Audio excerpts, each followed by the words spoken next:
So today we're going to get into is money and banking, and what this is really going to do is introduce money, and show how we can actually create money through the banking system.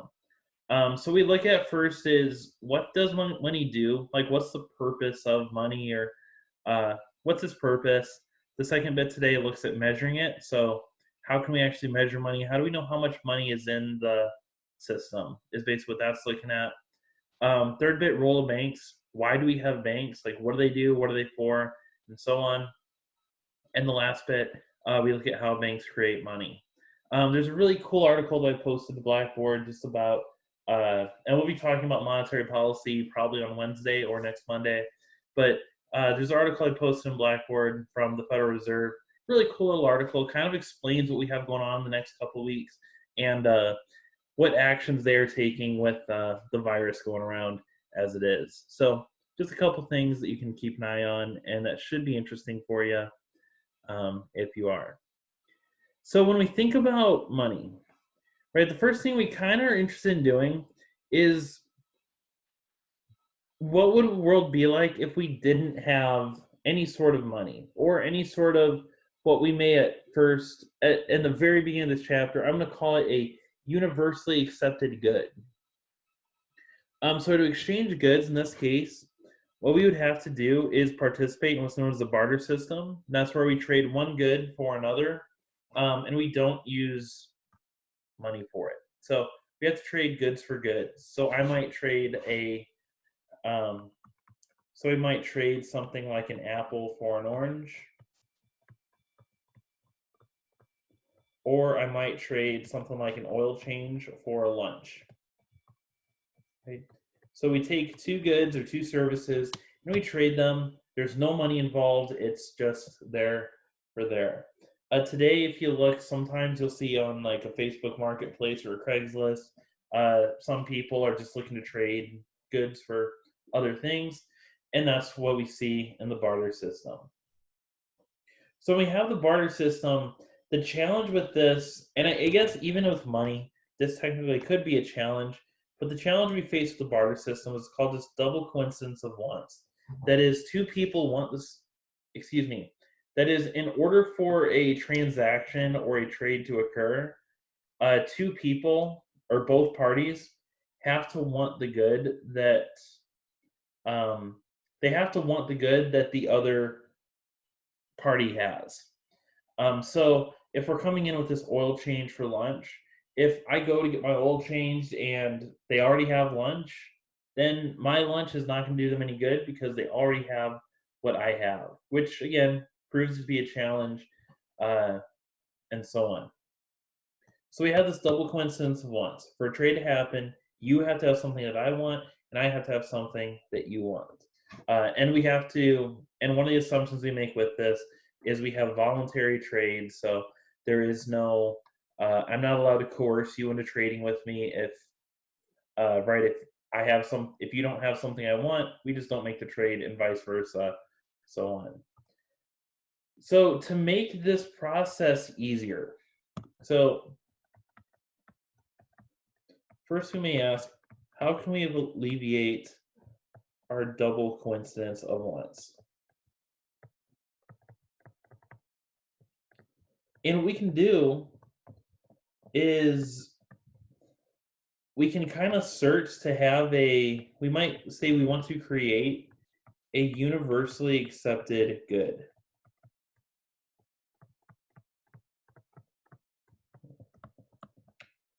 Right? So if we said that, say, oranges were our currency, um, if everybody accepted oranges, then I would want to have a big bunch of oranges and carry them around with me everywhere I go and make trades. If I had a piece of paper or a piece of metal, and you can kind of see where I'm going with this, if I had like a metal that I wanted to use and I could go out and trade that everywhere I go, if everybody wanted that item, I can trade it and it could be accepted universally. Most people would take it and be happy with it. So we create this universally accepted good, and what we're going to do is we are going to call this good. Uh, this good is going to be called money.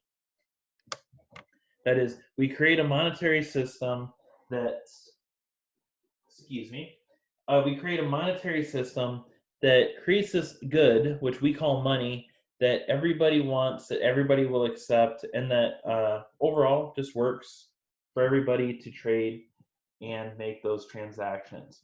So instead of having to worry about, do the folks over at the oil change place have lunch already, I can just take my money over and they will accept that, and they can use that money to just go out and buy whatever they want, and the people who they buy stuff from can do what they want, and so on and so on.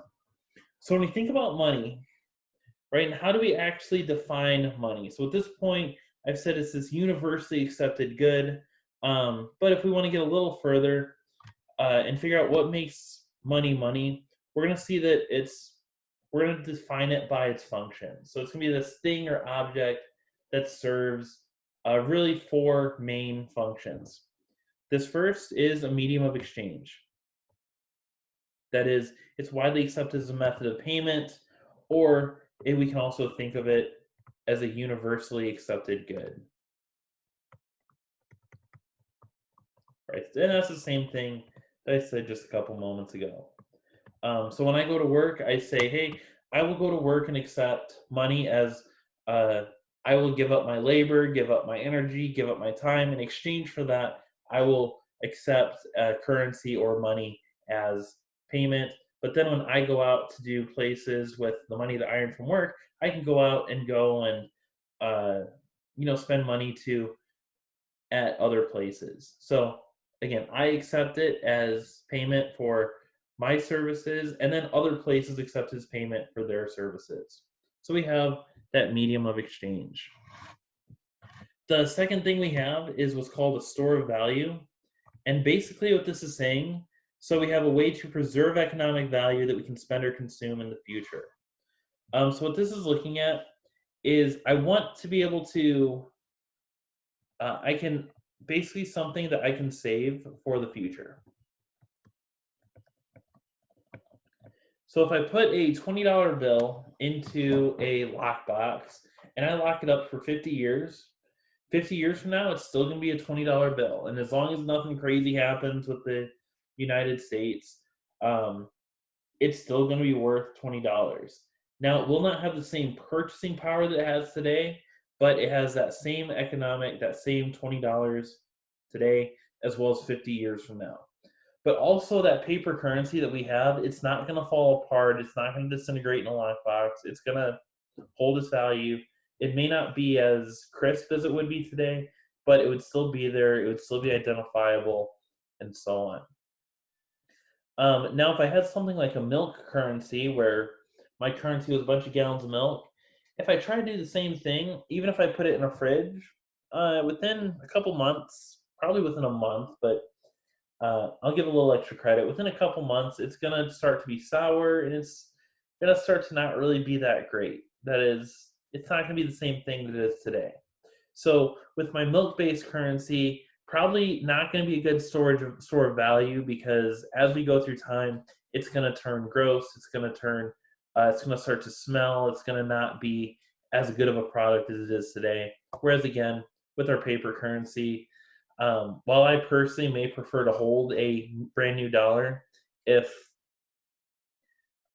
if I'm getting paid for something, I don't care if I get paid in old or new currency, as long as it's real, it's good. So we want something I can save and something that I can make money today, and then in the future, uh, actually use that spending. So we have retirement accounts, we have say a vacation account, a Christmas account, right? We have all these different accounts that maybe we have to use tomorrow, not necessarily the day that I make my money. So we have a store of value.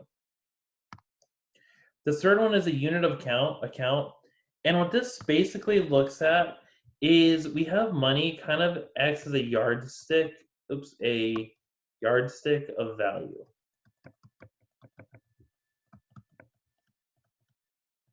Okay. So what I mean by unit of account, in a barter system, I could have something like we could be comparing chicken and lobster. Now, whether you like lobster or not, it is worth more than a chicken. In the regular world, a lobster costs more than chicken, whether you like it or not. Whether it's your favorite meal or whether you absolutely hate it, it costs more. And no matter where I go, I can understand. We all kind of have that understanding that hey, certain things cost more than others, even if I don't like them. So if we get into something like a barter system, we may not have that consistency, right? So if I'm trading lobsters for chickens, if I come up across somebody who doesn't like lobster, and I do like lobster, I might be able to get a really good deal for lobster because someone who doesn't like chicken just wants to get rid of them because they can't really use it.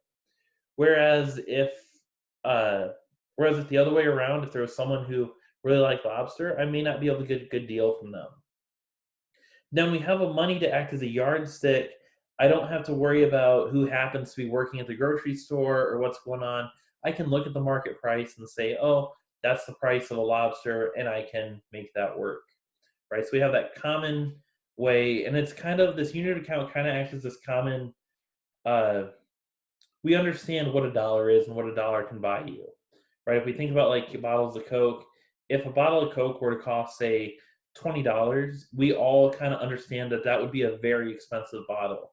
Whereas if a bottle costs, say, 5 cents, we would understand that that'd be a very low price bottle of Coke and so on. So again, we kind of have a way to measure values and and just living in our society, we have a decent understanding of what things should cost, or at least most things. There may be some things where, we're maybe off check, but for a lot of our regular consumable goods, we have a really good idea of what they should cost, uh, and so on. So we have that unit of account. And the last one we have is called a standard of deferred payment. So basically, what this says is that I can make a purchase today and then pay for it in the future. So whenever you get in the housing market, right, you'll probably be looking to buy a house somewhere between your first house. Say you're looking in the 120, $130,000 range.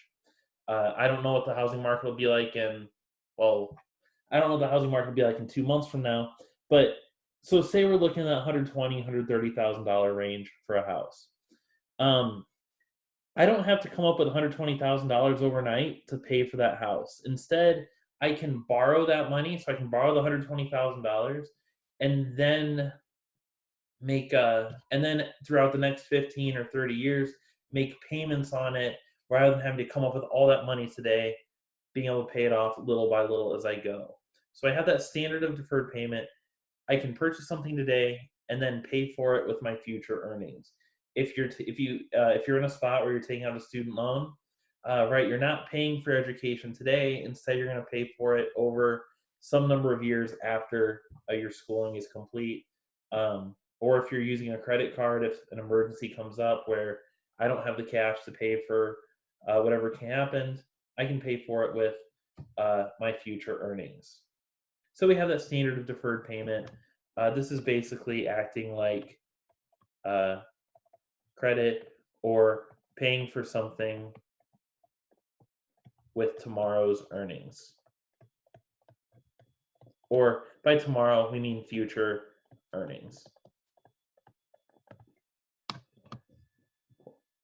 So we have our main four functions of money, and again, uh, anything can be money, right? We can have our money be gallons of milk. We can have our money be whatever we want.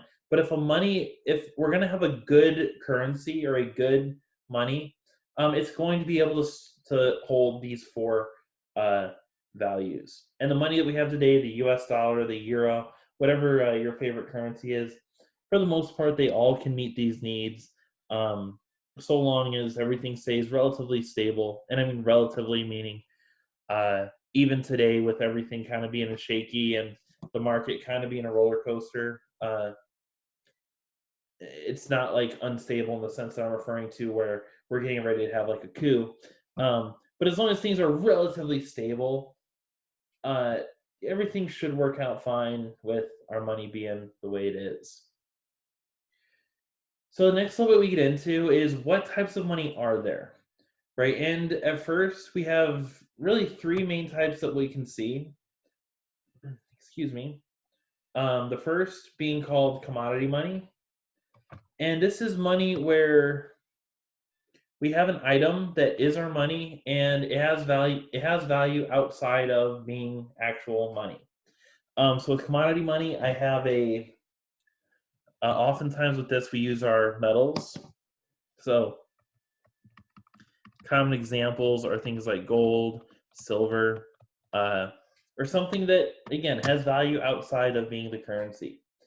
So we think about gold, right? One, it does have market value and it's traded, but it's also used in computer components. It can be used in jewelry or something like that. So even if it's not necessarily endorsed by the government, it's still worth something because of its rarity, its use, and so on. So we have things like gold, silver. Silver is also used in computer components and stuff like that, uh, and jewelry and other things like that. So we have gold and silver that acts as our commodity money, right? Even if the U.S. government fell apart, gold and silver still have value. The second type we have is called commodity backed. And with this, what we're going to do is we're going to say we have a reserve of gold, silver, of something, some sort of commodity somewhere. We have a reserve from it, and we're going to make dollar bills or some sort of currency that's backed up by that gold or silver or commodity. So we have the paper dollars just like we have today, but they have something backing them, right? So I can go to the bank and I can say, hey, here's a dollar. I want my dollar of gold. And the bank would have that gold for you or silver or whatever our currency is based off of. And it has something to fall back on, basically. So we have our commodity backed currencies. And in this next little point, we have during much of its history, and by much of its history, we mean basically everything pre Nixon. Um, our money supply was backed by gold and silver. So we had basically, and I think we still have the reserve. I'm sure we still have the reserve somewhere, but basically we had gold and silver, basically a reserve of gold and silver, and um, you could go to the bank and exchange your dollars for gold or exchange your dollars for silver, whatever we were based off of at the time. So this is mainly pre-Nixon. But post-Nixon, we had a thing where we say, you know what, we kind of need to grow our money supply. So what we got into was this new type of currency that's called fiat money. And we're going to see with fiat money is that it stated has no intrinsic value, but is actually has its value because it's declared by a government. So fiat money is valued because one, it's declared to, and two, there is faith in it. So I'm happy to accept a US dollar as a payment for work because I know that that dollar is going to, I know that it's worth something. I know that I'm not worried about the government falling apart or anything like that. And I have faith that if I receive a dollar today, that dollar is going to be able to purchase something tomorrow, 10, 20, 50 years from now. So I have that. And the first part again, government outright says this is our legal tender, this is our legal currency in the United States, right? And you see, if you look at your a dollar, it'll say legal for all debts, public and private, yada yada. So again, the dollar has value because we believe it does, and the government gives it that proclamation that it has value. So we have our fiat money. So we have fiat, commodity, and commodity backed. We used to be commodity backed, but now we're fiat. And again, it's that universal faith and trust that the currency has value is the reason that it has value. If, and when I say this, if, when I say we, I'm not just referring to our class, right? If I decide that I don't trust the US dollar, nobody really cares because I could just be some random econ professor in the middle of Iowa. Even if our class as a whole lost faith in the dollar, again, nobody cares because we're just one class. We're 20 something people. 20 people, 20 people can be, a little out there on their thoughts, and that's fine. Nobody really cares. But if we as an entire society had no faith in our dollar, it would lose value and it really wouldn't be worth much. So that's what we're seeing with our fiat money. Uh, and again, it's backed by our universal faith and trust. The nice thing for the US dollar, for us and the US dollar, is that the US dollar is kind of a global currency. It is more or less the global currency. So, nice thing going for it for its stability in that matter. So, we have our types of currency, but what we're also interested in is how can we actually tell how much money there is? Right, and with anything, and we kind of saw this with inflation, but if there's too much money, then excuse me, we didn't really see this with inflation, but uh, if there's too much money out there, it also loses its value. I think I talked about this with like diamonds or something like that. If we had a diamond planet, if you brought a full diamond planet worth of diamonds down to Earth to sell, you would crash the diamond market. You wouldn't get rich.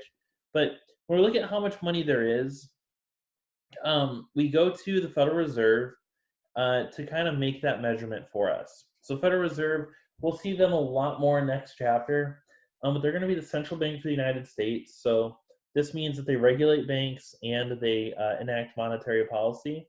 Which again, the article I sent about the article that I posted Blackboard about the Federal Reserve, nice little article for you. I can also make a link to that in the description for this video as well. But when we have our regulators, right, they regulate monetary policy, and we dive more into that on Wednesday or next week. But what they're going to do is they're going to define money, and they're going to define it based off of what we call its liquidity. And what liquidity looks at is how easy is it to use.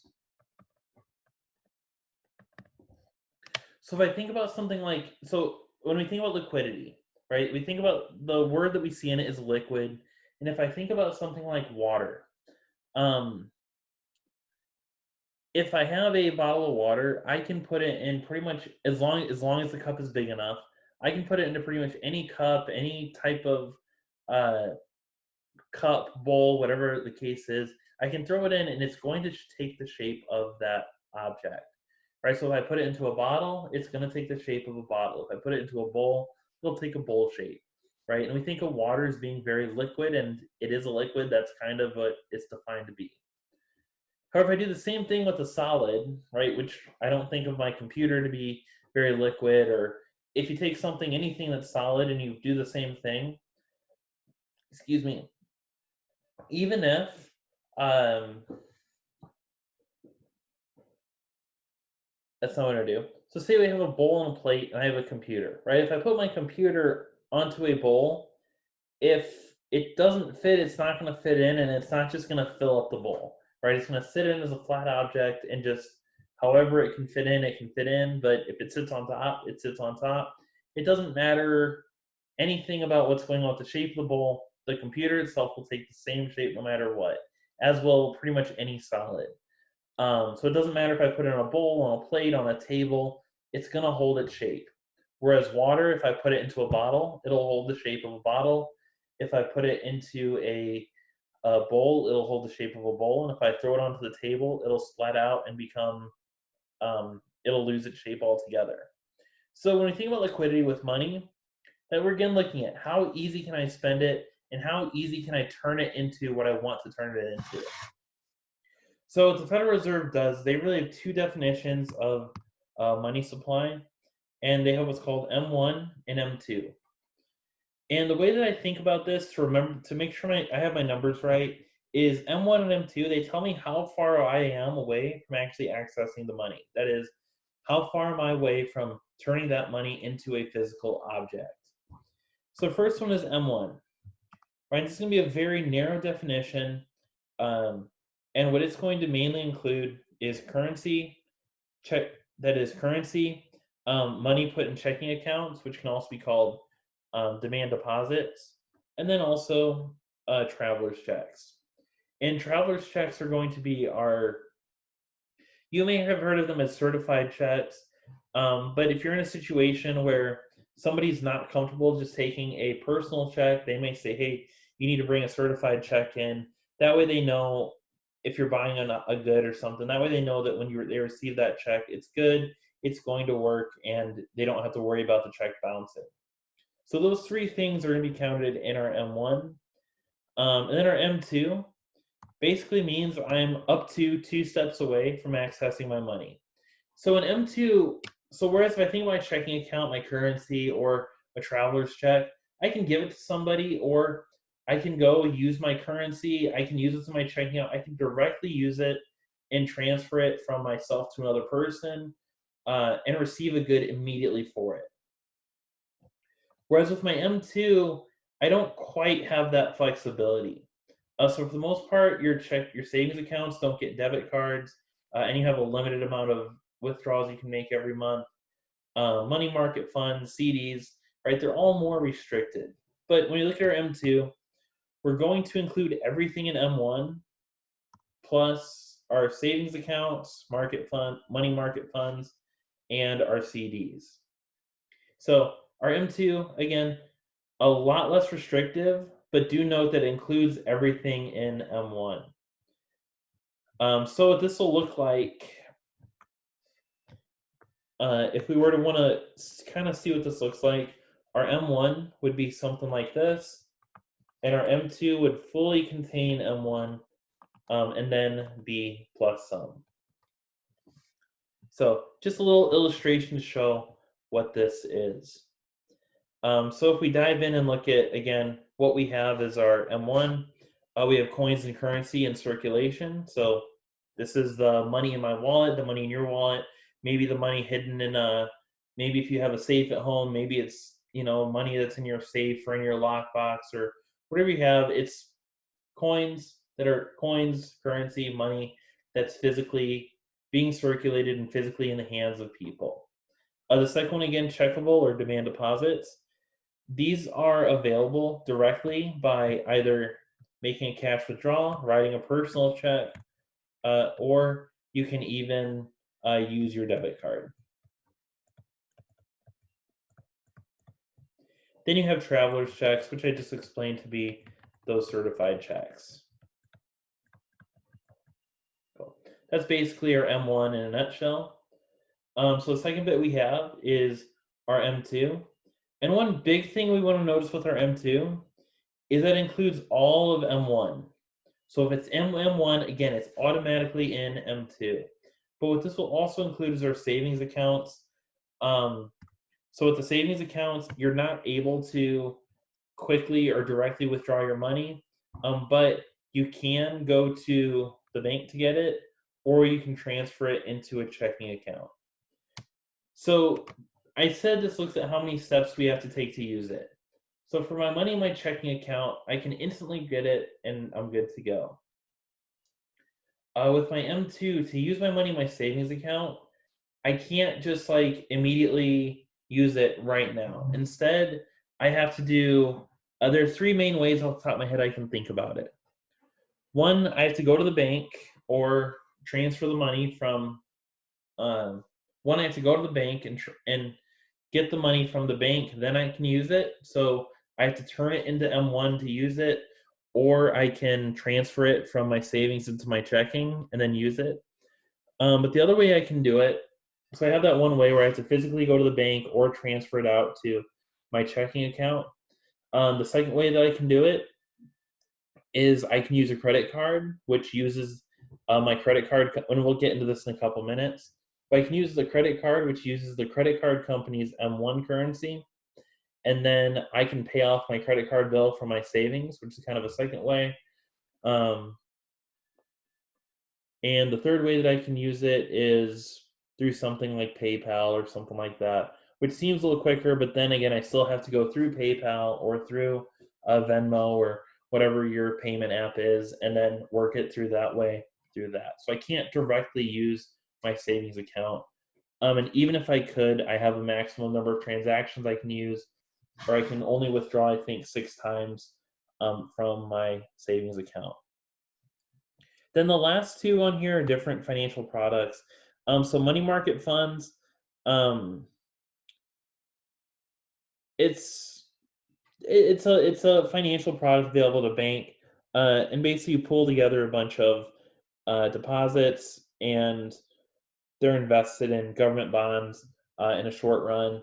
To you, it's very safe. It's not insured by the FDIC, but it's a safe, um, and you'll probably get a higher return, higher interest rate than on savings accounts, but um, less than like going to the stock market or anything like that. And then your CDs. These are things where I go to a bank and I give them, say, $1,000, and I'm going to say, hey, in 1 year, 5 years, whatever the case is, I can get my money back, right? So a CD, it's a certificate of deposit, basically saying that the bank has the money for X number of years, but the longer that you're willing to have them hold on to it, the higher of an interest rate that they'll be willing to give you. So CDs, again, the third kind of part of M2. Um, then we also have a couple other smaller, less popular financial products, but this is our M2 currency. And then again, that relationship, which I kind of drew, but it's M1 is inside of M2. That's the way we can normally, or that's not the way we'll normally, that's the way we'll see it. Um, that's the way it works. So if we're interested in how much money is there, and I'm going to scroll back up a couple slides to do this. So we're interested in how much money actually is there.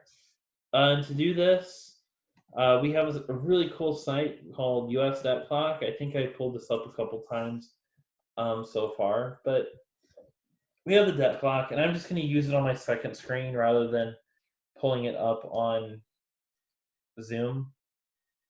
But if we look at our M1 currency, actually, I'll pull it up. Why not? So give me like 2 seconds to get that pulled up on here, and we'll be good to go. Oops. So the US debt clock. And I want to share my Chrome page. Cool. So on the US debt clock, what we have is we have all of this stuff going on, and we have all these, once it loads, we'll have all these numbers, US national debt, GDP, all that fun stuff, and so on. When we're looking at our money supply, we're looking down here at this money creation part, and this isn't anything like official. It's rough estimates, but they're pretty good rough estimates. We have this money creation part. Right in here, we have the monetary base and the M2 money supply. So this monetary base is our M1 currency.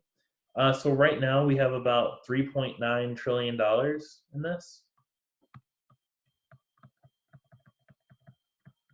And then if we look at our M2, we have about 16.6 trillion. So again, I can throw that in and say I have $16.6 trillion. And now between these two, let me switch back to OneNote. So between these two, we obviously our savings are a lot. So since M1 is included in M2, M2 is higher because M2 is M1 plus some. But also, if we think about our currency and what kind of money we're using, it makes sense that our savings are higher than our checkings because for maybe in our younger years, we don't really have as great of a savings account. For the most part, once you, at least hopefully, as we get older, and especially if we think about the people who are like your more wealthy crowd, I would imagine that they keep most of their money in savings just because it can draw better interest, or it can work more for them in that M2 account rather than a checking account. And personally, for me, I personally keep more money in savings because I'm the type where if I see that money in checking, I'll want to spend it. So it's nice. It's oftentimes nice to have that little bit of a separation that makes it harder to access, just to keep your personal spending maybe a little bit lower. So that's our M1 and M2 and how much we have of each. And again, that is for US dollars. So we have M1 and M2. So a nice little bit we're interested in is how do debit cards, credit cards, and how does our plastic money, like where does this play in all this? And basically what we're gonna see is that our plastic money is not money. What your debit card and credit card are they're authorizations for money to be transferred from either your bank or your credit card's bank to a vendor's bank. So what we're going to see with each of these, I'm going to come to the side just to graph these rather than just to show these with a graphic um, rather than the words. So when you think about a debit card, what a debit card does is this is a way for me to use the money that's in my bank account and send it to a vendor or to another person. So what a debit card does is it links up from my checking account or your checking account, whatever your favorite thing is. It goes from my checking account, and the debit card kind of authorizes this transaction to go to I'm going to say a vendor's checking account.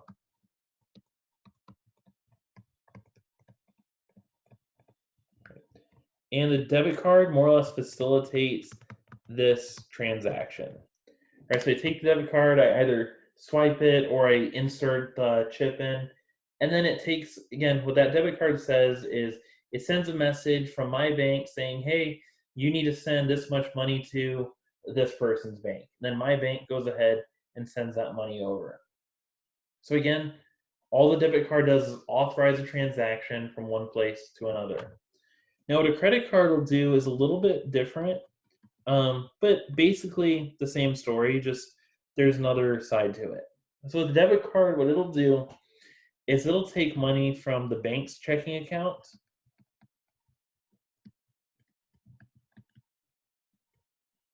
That is the bank that holds my credit card. So if it's a Discover card, it'll take money from Discover's account. If it's like a Wells Fargo card, it'll take it from Wells Fargo to there. But we have our bank's checking account.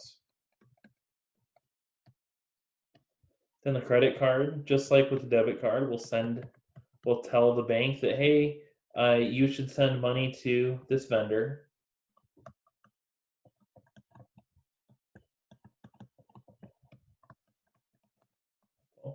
So far, everything's pretty much the same. But what the bank will then do is they will say, then I'll have my balance with the credit card. So my balance with the bank, they will tell me, hey, they will do like a minus balance, and then what I will do is then I will pay the bank back for the money they paid for what I had. So if I go use my credit card so if I go to McDonald's right now and I use a credit card, and say I use a Discover card at McDonald's, Discover is right now paying for my lunch, right? So Discover is sending money to McDonald's to pay for my lunch, and I am at this point not paying for anything. But then what Discover is going to do is they're going to say, hey, you owe us $5 for the lunch that we bought you on April 6th. Right? So at the end of the month, I'll get my statement, or depending on how often you check your statements, maybe you check your balance and you see that posted in 2 days. But in 2 days from now, that's going to show up on your balance, and then you need to pay that off at some point. Same thing if, right, whatever happens, or whatever you decide to buy, the bank buys it for you, then you have to pay them back, and they make that very short-term loan. So if I scroll back up again, debit card acts like a check, and it tells the bank to send money to the seller. The credit card takes money from the credit card company's account and sends it to the seller, and then tells me I owe them money. And then again, keep in mind that this is a short-term loan, and it in itself is not money. Right, the credit card itself is not money. If I have a $20 bill and I lose it, it's lost. However, you get a fraudulent charge on a credit card. So if I drop my credit card somewhere and someone goes and uses it where they shouldn't, I can kind of two things can happen. One, that charge can get canceled, and two, um, I can deactivate the card so it can no longer be used. Whereas again, currency, I can't really just go through and deactivate currency. And this third thing is called a smart card. And we can kind of think of this like a gift card or a Metro card if you've ever been to New York. But something where it stores value and then you can use that card to make purchases. So it acts like a debit card, very similar to a debit card, but it may be only restricted to one or two places, like a campus bookstore, a cafeteria. Maybe a Metro card only works for a public transit system, and so on. The key emphasis with all these, though, is that these three tools really they transfer money from one place to another, but they themselves are not money. Again, if someone gets my credit card, I call the credit card company, it's canceled, and you're good to go. If someone gets anything of those, you call, cancel it, and it's canceled. Whereas if I have $100 bill that someone steals, if you lose the $100 bill, it's gone. You can't get it back. So, kind of the three things we see with our debit, credit, and smart cards. So what that gets us into is what do we use the banks for? Right? And what is the really this role of the bank? And if we think about our money, right, for the most part, it's in a bank account. Personally, I really don't think we have much currency on us right now in our house. Um, so most of our money right now is stored somewhere in a bank account, and what bank accounts really are, especially today, are electronic records that are stored on a database somewhere. So what the bank kind of serves as is two main functions. The first is they act as a payment system. That is, they help facilitate that exchange of goods and services um, for money or other financial assets. So again, what the bank does is I need to get money from myself to everybody that I buy from, and even companies that are right. So even if we think about something like your vacation, I need to get money from myself to uh, wherever your vacation spot is or whatever hotel you're staying at. They need to receive funds. So rather than two things, one, instead of having to carry uh, $1,000 in cash or however much your vacation is, I can prepay and I can have it paid for ahead of time without having to go anywhere. I can just do everything right here at the comfort of my home. Um, but also, if we think about again something like if I'm doing a transaction through, uh, if I'm buying a car from you or you're buying a car from me, you don't necessarily have to come to my house with $3,000 cash for a car, 15,000, however much a car costs. You don't necessarily have to have that in cash. If you have it in a bank account, you can transfer it to me, and it'll go straight to me, and so on. And same thing with something.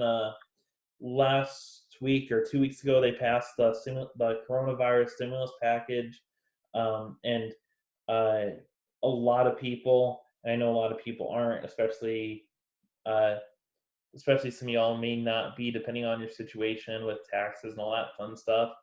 But a lot of people are getting $1,200 a $1,200 tax rebate, basically.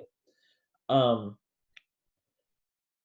the way that they're doing it and the quickest way to get that is through direct deposit. So to get that money to us, the government is not going to have to write a check. They're not going to come through and I'm not going to have somebody from the IRS show up at my door with $1,200 cash. Instead, they're going to transfer that money from the Treasury's account into my account, and it'll work. Um, Same thing with tax payments and so on. It just automatically transfers. And that's the nice part of the banks acting as a payment system. The other thing that the banks do is they are going to help bring savers and borrowers together.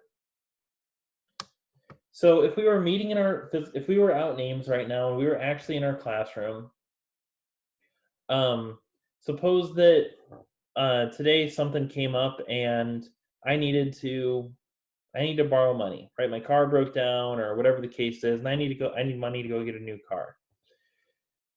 So if we didn't have banks, I'd have to start going around asking random people for money or for to spot me however much money I need for a new car and so on. And that's kind of inconvenient because you know, it the college would probably wouldn't be the happiest about professors going around asking students for money. And same thing, it'd be kind of weird asking coworkers or uh, anybody else for money like that. The other side of it, as being savers, uh, I also don't want to necessarily come in at the end of the. So say that our next payday is the 15th. That's next Wednesday. It'd be kind of weird if you came into class on the Monday before, whenever, and say, "Hey, I have $300 left over from our last paycheck. Does anybody want to borrow it from me?" Right, with the idea that you draw interest, um, and so on. So we kind of have that front where, right, both those situations would be kind of awkward. So the nice thing about the bank is if I do have money left over at the end of the pay period, or more properly, I can predict that I have money left over. If you can, throw some money into savings at the beginning of the period, not at the end, because if you see money in your bank account, you spend it. But that's just me. But if um, it's easier to say, okay, the I'm going to send my money into a checking account or a savings account rather than trying to solicit students or solicit coworkers to either borrow money or to lend money to. Instead, if I need to save money, I can go to the bank, leave my money there, and it's good to go. And if I need to borrow money, I can go to a bank and get that borrowing. I don't have to go through and ask individuals, and no individual has to take that risk. Instead, the bank, who can give a proper analysis and all that good stuff, can do that. So the nice thing about banks, the big two roles of them again, is they lower transaction costs and they act as that payment system and they act as financial intermediaries. That is, I don't know necessarily all the people. I don't have to know where my money goes necessarily in terms of who's borrowing it. Um, but also, I don't have to, um, excuse me, but also, I don't have to go out and seek out individual borrowers for my leftover money, but also if something comes up, I don't have to go out and ask individuals for money. Instead, I can go to the bank, get it taken care of, and pay an interest rate and so on. So the big and while what are we calling them? The payment system and the lower transaction costs, uh, they're a nice little feature of the bank, but the biggest thing they're doing is they're linking savers and borrowers. And that's what it means to be a financial intermediary. Um, it's just, again, this institution that acts between savers who have assets to invest uh, and a firm or a person who needs to borrow those assets and pay interest. So the first thing we again have is that financial intermediary, and that's the primary focus of the bank or of any bank. So to help figure out to get a little bit in depth of how numbers for banks works, and I have a couple graphics that show the relationship between savers, borrowers, and banks. But to help figure out how a bank's going to work and really see, excuse me, some of the magic that's going to come up, we're going to look at a bank's balance sheet. So if you've taken an accounting course, you may have seen this before, but a balance sheet is going to be, you've probably seen this before, it's going to list assets and liabilities, and the idea is that they should be equal. So an asset is an item that either a firm or an individual owns. So right, we have a car, we have a computer, we have all that stuff. That's stuff that we actually own, as well as um, the money I have in the bank is an asset to me. I also have liabilities, and these are those amounts or debts that I as an individual owe. So if I'm running a credit card balance right now, I owe the credit card company X number of dollars. If you have a car payment, you owe your bank or the financer of your car X number of dollars, and so on. So after our assets and liabilities, we have our net worth. And what our net worth is going to really be is it's going to be kind of our equalizer. So we're going to say that our assets minus our liability will be equal to our net worth. That is the excess of the asset value over and above the amount of our liability. Or if our assets are less than our liabilities, we're going to be considered to have negative net worth. And for the bank, their capital is just going to be considered their net worth. So again, we want our assets to equal liabilities, and net worth is going to fall under the liability category to set them equal. So the big things that we'll see over the next couple days is going to be on one side we'll have our assets, on the other we'll have our liabilities. And to keep it simple at first, we're going to see the two things that the banks have for assets will be reserves, or kind of three big things: reserves, securities, and loans. And we'll kind of dive into each of these as we go through. But our reserves are going to be that money that I just keep on hand, ready to go at all times. A security is something like a stock or a mutual fund or some sort of product that you buy into. It can also be stuff like government bonds and so on. Mostly bonds in the case of our banks. And then a loan is they're physically the loans that banks make to individuals.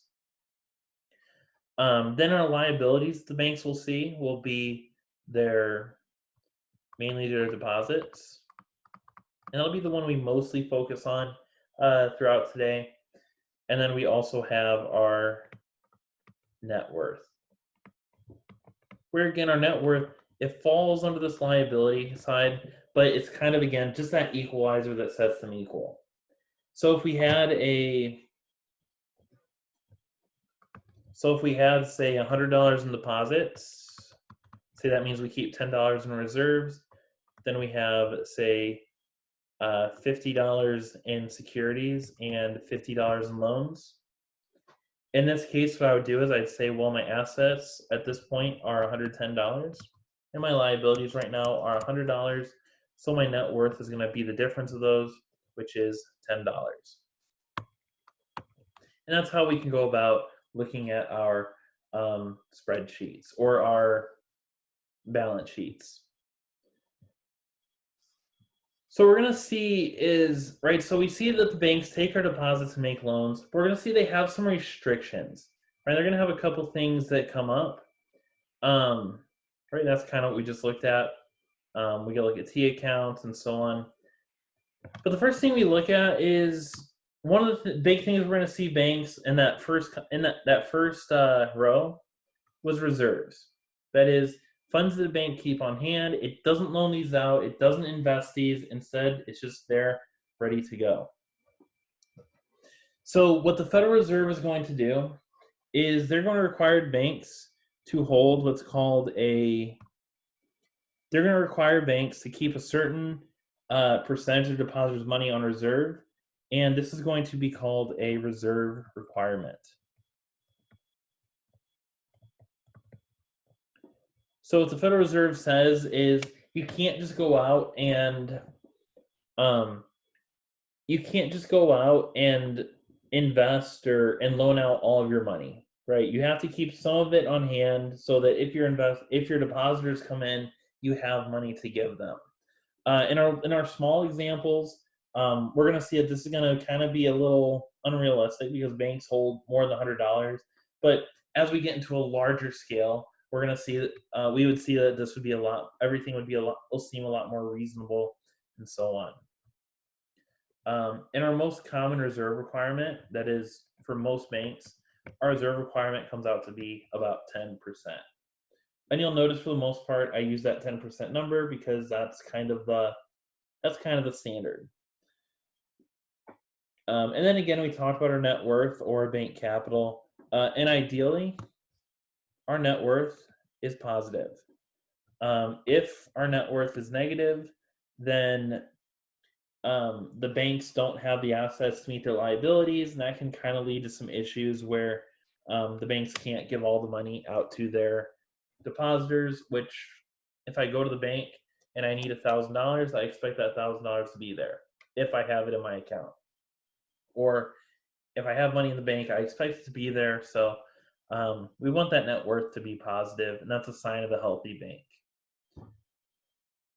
So when we think about banks, they can go bankrupt. They can run into issues, just like you or I can be in a spot where we have financial trouble, or any firm can. So can banks.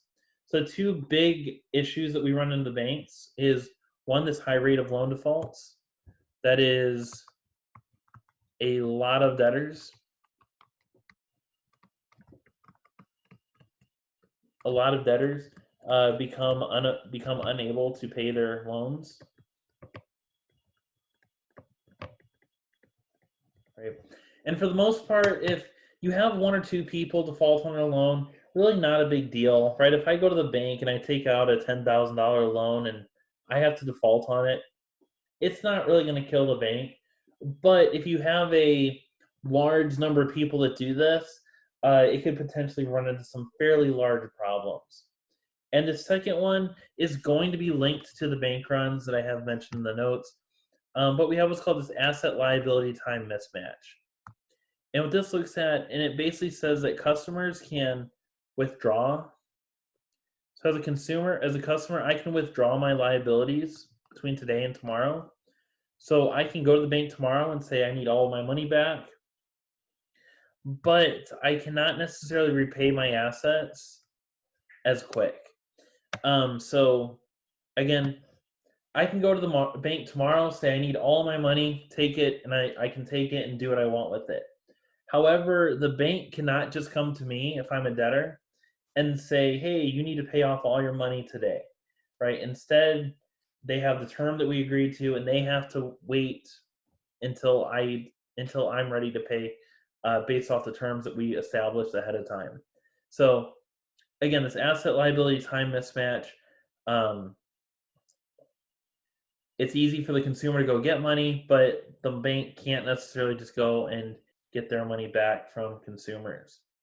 So, and then this is linked to, and we'll get more into bank runs, but this is linked to a bank run. And a bank run is where I don't have any confidence in my bank, so I go out and I take all my money out of it. And not only do I do that, but me, everybody in our class does, everybody in the state does, and a lot of people go out and pull their money out from the bank.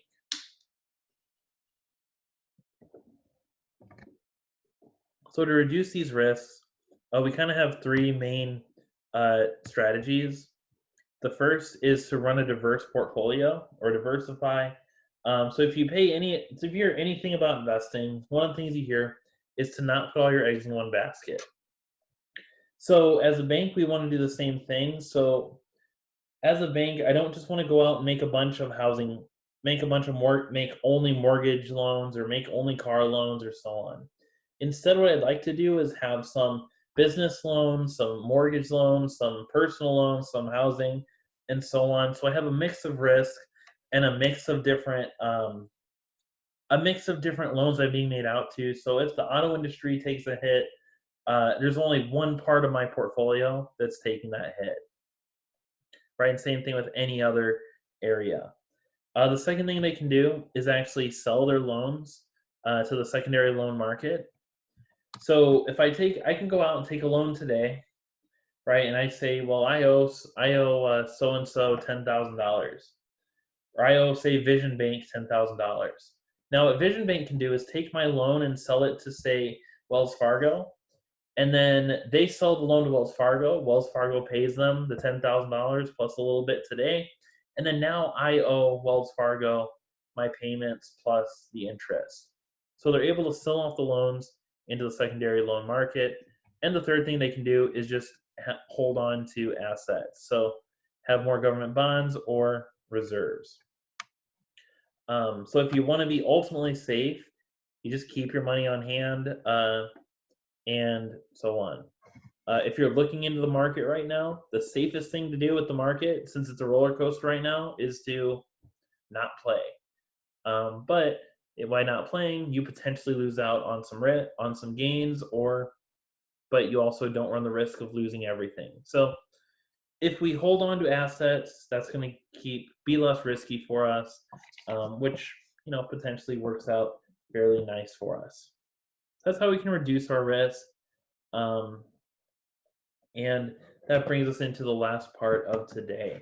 So last part of today, if we were in face-to-face, I'd have a nice example where this makes for a really cool little example using Monopoly money, but we're not in class, so this becomes not as like fascinating. But we can see is banks can actually create money, and they're not necessarily creating wealth, but creating money. So we're going to run into 3 types of banking systems. And we're going to see what each of them can do. So the first one, I'm going to say there are no banks. So no banks. That is, there is no banking system, but somehow we have an initial $100 to start with. So we're going to say our initial M1, our initial money supply, is $100. If there is no banking system, there's nobody to make loans, there's nobody to really do anything with. So that $100, I can go and I can spend it, or I can hold on to it. But no matter what, our $100 gets either spent or saved, or saved, and that would be saved in my home. So in this case, my M1, none of it gets loaned out. There's no money to be created. So it turns out that our final M1 in this case is $100, and there is no money created. So really nothing too interesting. Second case, it's going to be very similar, but we have a bank now. So we have a full reserve banking system, and again, our initial M1 will be $100.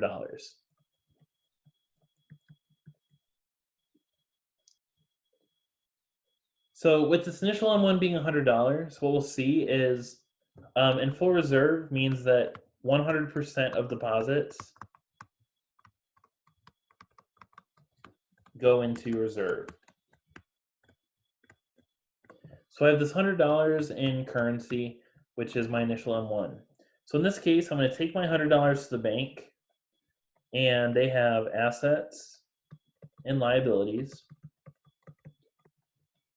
They have my deposit at $100, but in this case, 100% of the deposits go into reserve, so their reserves are also $100. So now my $100 is sitting in reserve. So now instead of $100 in currency, I now have $0 in currency, but $100 in checking or in a demand deposit. So my M1, really nothing too crazy, will remain $100. And so far, it's like, cool, why do we care about this? And where it gets interesting is this third system, which is the system that we use, and this is called the fractional reserve banking system. And for this one, we're going to say that our reserve requirement, or we keep our 10% of our deposit in reserves. And this is where it starts to get interesting. So the first bit we have, again, we'll start with assets and liabilities.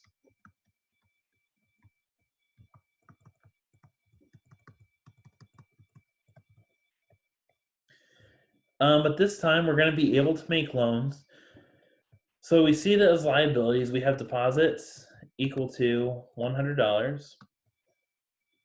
Then we have a reserve equal to 10% of that. So $10 of reserves. Then I loan out $90. So after this first step, we had, so initially, we had $100 in currency, but now I have $100 in a demand deposit, right? And that's that 100 here. But I also have another $90 in currency that got loaned out to somebody else. So after this first step, my M1 is $190. But then the person who loaned out this $90 is going to take it and do the same thing. So they have, again, their assets and liabilities. But they're going to go to a second bank and deposit that $90 in, and that bank will keep $9 in reserve, and they will loan out another $81. So in this case now, I have my $100 in deposit plus another 90 in deposit. So I have 190 in deposit plus our $81 in cash. So my M1 is now up to $271. And we'll see this process will keep going on and on and on until we get to what's called our money multiplier.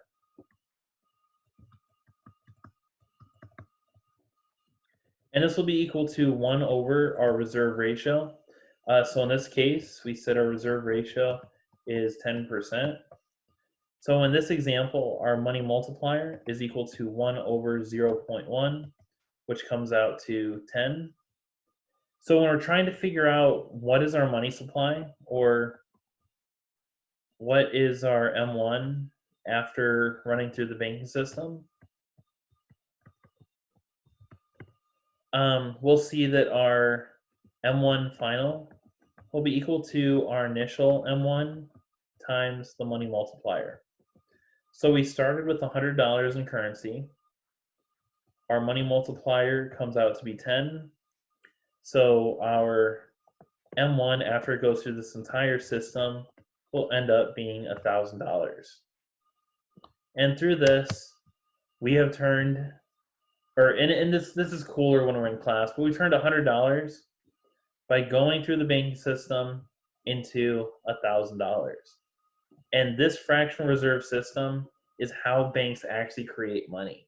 Now with this, again, this is not actually creating wealth, just creating money. So just because we're going through this process doesn't necessarily mean that wealth is being created, but it does help stimulate the economy because loans help keep things going and so on.